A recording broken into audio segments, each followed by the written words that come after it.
हम जो पढ़ रहे हैं अब सेक्स डिटर्मिनेशन इन बर्ड्स, तो बर्ड्स की अगर हम बात करेंगे, इसका थोड़ा सा है, हम पढ़ेंगे इसका, ठीक है ना। दैट इज ZZ ZW, ठीक है बेटा। इसमें जो ZZ होता है वो क्या होता है, वो मेल होता है, और ZW जो होती है वो होती है फीमेल, ठीक है बेटा। तो अगर हम मेल की बात करेंगे, यहाँ पे अगर हम इनकी गेमेट्स देखें तो हमारे पास होता है autosomes plus ZZ, isn't it. So autosomes में जब हम देखेंगे, जब ये गैमेट फॉर्मेशन करेगा, it will B A plus Z, A plus Z। तो हम ये बोलेंगे मेल जो यहाँ पे होगा वो क्या होगा, the male will be homogametic, homogametic, because it will form a same kind of the gametes। तो अगर हम फीमेल की बात करेंगे, female will have autosomes plus ZW, and when it will form a gamete, it will form A plus Z and A plus W. What will be this? Heterogametic। तो female जो रहेगी वो क्या रहेगी बेटा, हेटेरोगैमेटिक रहेगी। और हेटेरोगैमेटिक क्या करता है, डिटरमाइन करता है सेक्स को। तो हम ये बोलेंगे यहाँ पे फीमेल जो है determine sex in case of birds। एक चीज आप लोगों को याद रखना, हेटेरोगैमेटिक जो होगा वही डिटरमाइन करेगा सेक्स, ठीक है ना। तो फिर मैंने आपको बताया अगर ये A वाला Z इसके साथ कंबाइन हो जाएगा, it will be AA plus ZZ, isn't it. So it will be a male one, ये मेल होगा। और अगर ये कंबाइन हो जाएगा इसके साथ, it will be AA plus ZW, what will be it, it will be a female, ये फीमेल होगी। लेकिन सेक्स यहाँ पे डिटरमाइन करेगी फीमेल। रीजन क्या है, फीमेल जो है वो हेटेरोगैमेटिक होती है, ठीक है, ठीक है। आगे चलते फिर हम देखते हैं नेक्स्ट चीज को। दैट एक मैं आपको एक शॉर्ट कर देता हूँ मेमोराइज करने के लिए इन चीजों को, ताकि मे भी आपको क्वेश्चन कभी पूछा जाए। पहले आप लिखोगे टाइप, पहले आप लिखोगे टाइप, उसके बाद लिखोगे आप नंबर ऑफ क्रोमोसोम्स, ठीक है ना, नंबर ऑफ क्रोमोसोम्स। उसके बाद लिखो आप हेटेरोगैमेटिक कौन है, हेटेरोगैमेटिक। उसके बाद लिखोगे आप यहाँ पे सेक्स डिटर्मिनेशन, सेक्स कौन क्या करेगा, डिटरमाइन, सेक्स डिटर्मिनेशन कौन करेगा। एक बिल्कुल आप एक मेमोराइज करोगे इन चीजों को, ठीक है, ठीक है ना बेटा। पहले जो हमारे पास था दैट वाज XX0, यही था। अब इसमें नंबर ऑफ क्रोमोसोम जो है X0 में कम होंगे then XY, isn't it? So we can say the male is having less chromosomes than female. तो हम ये बोलेंगे X0 is what, less than XY, isn't it a less than sign? Yes, sir. Isn't it less than XY? Isn't it? Why? It is less than. Is it a greater than or less than? Then it will be a less than, isn't it? आगे चलते हैं. Which one is heterogametic? Male is heterogametic. That is X0 is heterogametic, isn't it? Which determines sex? Male determines sex. And it is seen mostly in case of, अगर examples की बात करोगे तो आप याद रखोगे insects में mostly आपको ये देखने को मिलेगा. आगे चलते हैं. We have XX, XY, isn't it? What will be number of chromosomes? It will be equal to XX, male will be equal to female. And which will determine the sex? Tell me all. Male will determine the sex. Because male is what? Heterogametic. Heterogametic कौन होगा यहाँ पे? Male होगा. और which will determine the sex? Male will determine the sex. And you can have the most important thing is the example. अगर आप देखोगे इसमें आप humans का देखोगे और ड्रोसोफिला का देखोगे. ठीक है बेटा. आगे चलते हैं. We have third case हमारे पास. This first one, second one और third one की बात करेंगे. We have ZZ, ZW. Equal है chromosomes? Yes. ZZ will be equal to ZW. Male and female में chromosomes equal होंगे. Heterogametic कौन है? Female will be heterogametic. और female कौन सी है? ZW. और कौन करेगा determine sex? Female करेगी determine sex. और ये चीज आप बिल्कुल एक ग्राफिक मैनर में याद रखोगे। इसमें भी कभी क्वेश्चन जो है पूछे जाते हैं, कम से कम एक क्वेश्चन तो इजीली इससे कर सकते हो आप लोग, ठीक है, इस ग्राफ से।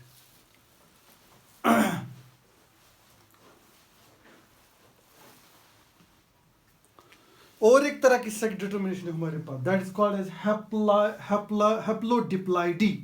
What is that called as? Haplodiploidy condition. सुनिए कभी? हाँ, कभी नहीं? चलो चलते हैं फिर, इसको भी पढ़ लेते हैं। हैप्लोडिप्लॉइडी,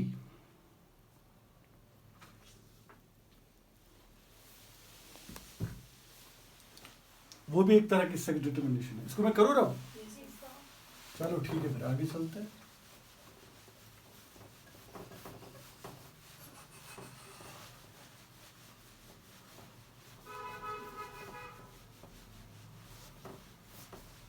हैप्लोडिप्लॉइडी कंडीशन जो है ना, वो आपको दिखेगी किसके अंदर? हनी बी के अंदर, ठीक है ना। Next one we have sex determination, that is हैप्लोडिप्लॉइडी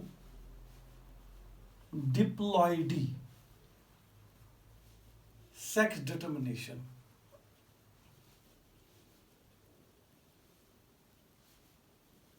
इसको थोड़ा सा जान लेते हैं, ठीक है ना। हैप्लोडिप्लॉइडी सेक्स डिटर्मिनेशन ये कहां पे मिलेगी आपको? Is male is seen in case of honey bee. जरा इस चीज को पहले समझ लेते हैं हम, क्या है असल में। हनी बी के अंदर तीन चीजें आपको मिलेंगी, एक मिलेगा आपको ड्रोन, दूसरी मिलेगी आपको क्वीन, और तीसरी मिलेगी आपको वर्कर बीज। तीन तरह के मिलते हैं आपको, ठीक है ना। तो चलो देखते हैं सबों को एक करके, ठीक है। हमारे पास जो ड्रोन होता है, listen to me all, what is drone? Drone is a male one और female? It's a male. You have to keep in mind, drone is actually a male. But remember one thing, drone जो होता है यहाँ पे वो haploid होता है। क्या होता है? उसकी जो बॉडी होती है ना, वो हैप्लॉइड बॉडी होती है, और उसके अंदर जो क्रोमोसोम नंबर होता है n इज इक्वल टू 16। और याद रखोगे ड्रोन जो रहेगा वो रहेगा यहाँ पे हैप्लॉइड, और उनके अंदर क्रोमोसोम नंबर जो है वो हाफ हो जाएगा। और अगर ये ड्रोन बनाएगा गैमेट्स, हैप्लॉइड पहले से ही है, तो हैप्लॉइड गैमेट्स भी बनाएगा। What will happen here? Meiosis और mitosis? No, there will be mitosis. Because this is always haploid. Haploid have to make the haploid cell. So it will, here will be a mitosis. And in a mitosis, there will be the formation of sperms. What will be their formation of? Sperm. और sperms जो बनेंगे, हर एक sperm haploid होगा, n will be equal to 16. सारे sperm जो होंगे वो क्या होंगे? 16 होंगे। तो मैं किसकी बात कर रहा हूं? मैं हनी बी की बात कर रहा हूं। उसमें हम ड्रोन को लेते हैं, ड्रोन मेल होता है, उसके अंदर एन जो है हैप्लॉइड बॉडी होती है उसकी, और एन 16 के बराबर होता है। सो हम ये बोलेंगे ड्रोन के बाद कौन सी बॉडी होती है? हैप्लॉइड बॉडी, और एन 16 के बराबर होता है। जब इसको गैमेट्स बनाने होते हैं तो ये माइटोसिस करता है, क्योंकि हैप्लॉइड सेल से हैप्लॉइड गैमेट्स ही बनाने हैं, तो हमारे पास एन इज इक्वल 16 आ जाता है, और हमारे पास बन जाते हैं बहुत सारे स्पर्म्स। लेकिन स्पर्म्स कैसे बनते हैं? माइटोसिस से बनते हैं। उसके बाद हम आ जाते हैं क्वीन पे। पहले किस पे? क्वीन। क्वीन की बात करते हैं। क्वीन जो है, क्वीन होती है फीमेल, इजंट इट? और इसकी बॉडी होती है diploid. It is 2n is equal to 32, double होगा, डिप्लॉइड होगा ना, डबल। n अगर 16 है तो 2n किसके बराबर होगा? 32 के बराबर। तो डिप्लॉइड होती है, तो हम ये बोलेंगे क्वीन की जो बॉडी होती है वो होती है डिप्लॉइड बॉडी। क्या होती है बेटा? Diploid body. और जब ये गैमेट्स बनाएगी, ये जब गैमेट्स बनाएगी, it will show a process of meiosis. क्या करेगी बेटा? मियोसिस। ये करेगी meiosis, point to be noted. तो क्वीन के अंदर हो जाती है मियोसिस, और हमारे पास बन जाते हैं एग्स। क्या बन जाते हैं बेटा? एग्स। और एग जो बन जाते हैं हमारे पास, वो भी क्या होते हैं? वो होते हैं हैप्लॉइड। n इज इक्वल 16 हो जाते हैं, और वो बन जाते हैं हैप्लॉइड गैमेट्स। क्या बनाते हैं बेटा? ये हैप्लॉइड गैमेट्स। ये भी बनाता है हैप्लॉइड स्पर्म, लेकिन ये बनाता है माइटोसिस से, वो बनाती है मियोसिस से। हो गया क्लियर? कोई कंफ्यूजन यहाँ तक? Now listen to me all. अब यहाँ पे भी आप देखोगे n इज इक्वल टू 16, यहाँ पे भी देखोगे n is equal to 16, n is equal to 16, और यहाँ पे भी देखोगे n is equal to 16। Same here, n equal to 16, n equal to 16, n equal to 16, और यहाँ पे भी आप देखो n इक्वल टू 16। ये है ना? बोल रहे हैं कि कुछ जो हमारे पास एग्स है, जो फॉर्म होगी क्वीन से, उनको हो जाती है पार्थेनोजेनेसिस। क्या हो जाती है? पार्थ, समझ लो इन दो को होगी पार्थेनोजेनेसिस। क्या होगी बेटा? Parthenogenesis. That means development without fertilization. ये डेवलप हो गए विदाउट फर्टिलाइजेशन, फर्टिलाइजेशन नहीं की। इसका मतलब ये हाफ हाफ डेवलप हो जाएंगे किस में? नए हनी बी में, isn't it? And they will change into the drone. ये किस में चेंज हो जाएंगे? ड्रोन में। They will form a drone. Parthenogenesis होगी इनकी। और जब पार्थेनोजेनेसिस होगी तो किस में कन्वर्ट होगी? ड्रोन में। क्योंकि ड्रोन का अगर हम देखेंगे उसका n=16 होता है। तो हमने देखा ड्रोन जब बनेंगे ये दोनों, तो हमारे पास n किसके बराबर हो जाएगा? 16 बराबर। ये अलग से ड्रोन बनेगा, वो अलग। अब समझ लो एक ही को ले लो आप, ताकि कंफ्यूजन क्रिएट ना हो। तो हम ये बोलेंगे एक जो है किस में कन्वर्ट हो गया? ड्रोन में कन्वर्ट हो गया, दिस वन। और जब ये पार्थेनोजेनेसिस होगी without fertilization, this one change into the drone. और n किसके बराबर आ गया बेटा? 16 के बराबर। क्योंकि हमने देखा ड्रोन का मेल जो होता है n 16 के बराबर होता है। कोई कंफ्यूजन यहाँ तक? फिर एक बार मैं रिपीट कर रहा हूँ। मैंने आपको बोला क्वीन जो है वो डिप्लॉयड होती है, मियास हो जाती है, उसके अंदर 32 के बराबर है, और वो बनाती है गैमेट्स या मेल फीमेल एग्स बनाती है, और उनके अंदर हैप्लॉइड नंबर ऑफ क्रोमोसोम। उनमें से कुछ जो हमारे पास एग्स होते हैं उनको क्या हो जाती है? पार्थेनोजेनेसिस हो जाती है। विदाउट फर्टिलाइजेशन वो डेवलप हो जाती है इंडिविजुअल में, और वो चेंज हो जाती है ड्रोन में, और ड्रोन का हमारे पास हो जाता है हैप्लॉइड नंबर ऑफ क्रोमोसोम। ठीक है, दैट विल बी 16। अब कुछ जो है वो फ्यूज अप हो जाता है। आप समझ लो ये स्पर्म जो इस एग के साथ फ्यूज अप हो गया, फर्टिलाइजेशन होगी। What will be the process here? Tell me all. There will be the fertilization. When there will be the fertilization, there will be the formation of zygote. 2n=32 आ जाएगा। zygote बनेगा कि नहीं बनेगा? Listen to me now. This sperm will fuse with this egg. There will be the formation of zygote, and zygote will be a diploid. 2n=32. Now this zygote may develop into two individuals. ये दो individuals में develop हो सकता है. Either it may form a queen, or it may form a worker bees. And both of them are what? They are female. Point to be noted. Both are females. And queen will be 2n=32, isn't it? Or worker bees will be also 2n=32. तो अगर आपसे पूछा जाएगा कि honey bee के अंदर diploid कौन होता है, तो क्वीन होती है। हैप्लॉयड कौन होता है? ड्रोन होता है। वर्कर बीज भी डिप्लॉयड होती है, वो भी फीमेल्स ही होती है। तो हमने देखा कि फीमेल बन जाएगी। तो इसका मतलब यहाँ पे हैप्लॉयड कंडीशन ने मेल बना दिया और डिप्लॉयड कंडीशन ने फीमेल बना दी। तो इसको हम बोलते हैं हैप्लोडिप्लॉइडी सेक्स डिटरमिनेशन। क्या बोलते हैं बेटा? Haplodiploidy sex determination. Point to be noted. तो हमने देखा कि मेल जो है वो हैप्लॉइड कंडीशन से बन गया, फीमेल जो है वो डिप्लॉयड कंडीशन से बन गई। तो ऐसी कंडीशन को हम बोलते हैं हैप्लोडिप्लॉइडी सेक्स डिटरमिनेशन। तो अगर हम यहाँ पे देखेंगे तो हम ये बोलेंगे यहाँ पे जो ड्रोन होता है, या हम किसको बोलेंगे? मेल को बोलेंगे। वो क्या होता है? वो हैप्लॉइड होता है। n=16, और वो क्या होता है? वो हैप्लॉइड होता है। तो जब भी आपको हैप्लॉइड आ जाएगा तो मेल बन जाएगा। तो हमने देखा अगर हमारे पास क्वीन है या वर्कर बीज है, तो वो हमारे पास 2n=32 के बराबर है। वो क्या आती है? वो डिप्लॉयड। सो जब डिप्लॉयड कंडीशन होता फीमेल है, और जब हैप्लॉइड कंडीशन होता तो मेल है। ऐसे सेक्स डिटरमिनेशन को हम बोलते हैं हैप्लोडिप्लॉइडी सेक्स डिटरमिनेशन। मुझे बताओ यहाँ पे सब, क्या ये जो ड्रोन है, बात सुनो मेरी, ये जो ड्रोन है यहाँ पे, isn't it? क्या इसका फादर होगा कि नहीं होगा? ग्रैंड फादर होगा कि फादर होगा? क्या लग रहा है?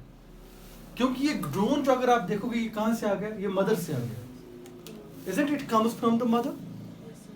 तो हम बोलेंगे अगर ये मदर से आया, इसका फादर नहीं होगा। फिर कॉमन सेंस है ना, कि it comes from the mother. ये ड्रोन कब से बन गया? मदर से बन गया। लेकिन जब ये ड्रोन, लिसन टू मी, आप समझ लो ये ड्रोन विदाउट फादर है, क्योंकि ये इस मदर से आ गया। अब मुझे बता, इसका फादर है? नहीं है, मत है इसका फादर। लेकिन जब ये गैमेट्स बनाएगा, listen to me all, now it will form a drone again. Now इस ड्रोन क्या क्या बनेगा? ये grandfather. Point to be noted, the drone doesn't have a father, it have a grandfather.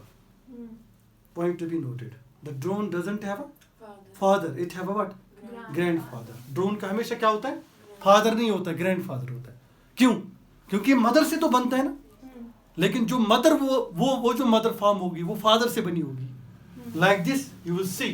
If you will take this one as a male, अब देखो बेटा ये drone हमें वजूद में आ गया, इस ड्रोन और इस ड्रोन के बीच में कौन सी रिलेशन है मुझे बताओ। इस ड्रोन और इस ड्रोन में कौन सी रिलेशन है? ग्रैंडफादर वाली रिलेशन। क्यों? क्योंकि मदर से ऑनली आ रहा है, isn't it? तो हम ये बोलेंगे ये ड्रोन और इस ड्रोन के बीच में क्या है? ग्रैंडफादर वाली रिलेशन है, isn't it? तो ये पॉइंट आप याद रखोगे कि ड्रोन का फादर नहीं होता है, इसका ग्रैंडफादर होता है। क्या होता है? ये पॉइंट आप लिख सकते हो। ड्रोन पार्थेनोजेनेसिस है डेवलपमेंट, लिखो आप, डेवलपमेंट विदाउट फर्टिलाइजेशन। अब देखो कोई फर्टिलाइजेशन हो गई यहाँ पे, ये तो डायरेक्टली डेवलप हो गया ना, उसको बोलते हैं पार्थेनोजेनेसिस। तो इसका क्या लिंक है इस वाले ड्रोन के साथ? मैं नहीं बता रहा हूँ, मैं आपको बताऊंगा सेफ फादर। मैंने आपको बताना क्या है, मैं आपको बता रहा हूँ इस ड्रोन का कभी फादर नहीं रहेगा, ग्रैंडफादर रहेगा। आप बोलोगे सर क्यों? क्योंकि ड्रोन बनता है मदर से only, it is not found from a father, तो फादर नहीं होगा इसका।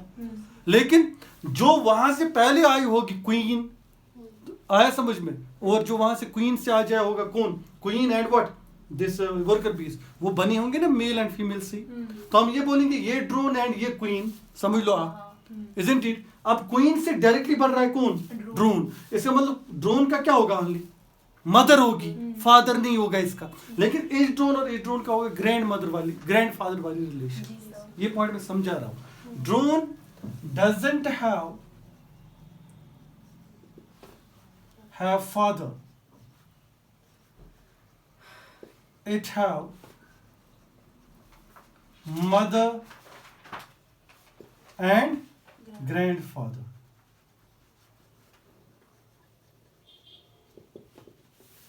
It have mother and grandfather. ये किसका मैं बता रहा हूं बेटा? ड्रोन का। किसका? ड्रोन का। क्या क्वीन का सन होगा? ड्रोन हुआ है, ग्रैंडसन होगा? क्वीन का क्या नहीं होगा मुझे बता। बेटी, डॉटर नहीं होगी क्वीन की। Point to be noted. Queen will have either drone that will be a, it may have son but it doesn't have a daughter. इसकी डॉटर नहीं होगी। देखो क्वीन की डॉटर होती ही नहीं है। आप देखो क्वीन की जो है वो डॉटर नहीं होती है, ठीक है ना। क्वीन की क्या होती है? सन होता है, इजंट इट? सन होता है इसकी। और इसकी क्या होती है? इसकी होती है या क्वीन होती है या कौन होती है? वर्कर बीज होती है। तो आप लिख सकते हो। अब ये पॉइंट लिखने की जरूरत नहीं। मेल ड्रोन का आप क्या करोगे? याद करके रखोगे। इसका पूछा जाता है कि मेल ड्रोन का जो होता है इसका फादर नहीं होता है। पॉइंट टू बी नोटेड, क्योंकि मदर से बनता है। और याद रखोगे आप इसका क्या हो सकता है? ग्रैंड फादर हो सकता है, इजंट इट? ये पॉइंट ऑफ याद। ठीक है यहाँ तक। This condition is called as haplodiploid sex determination. तो कैसे हो गया? अगर हैप्लॉइड कंडीशन आ गई तो मेल, अगर डिप्लॉइड कंडीशन आ गई तो फीमेल। तो ये डिटरमाइन कर रही है सेक्स को। ठीक है ना बेटा?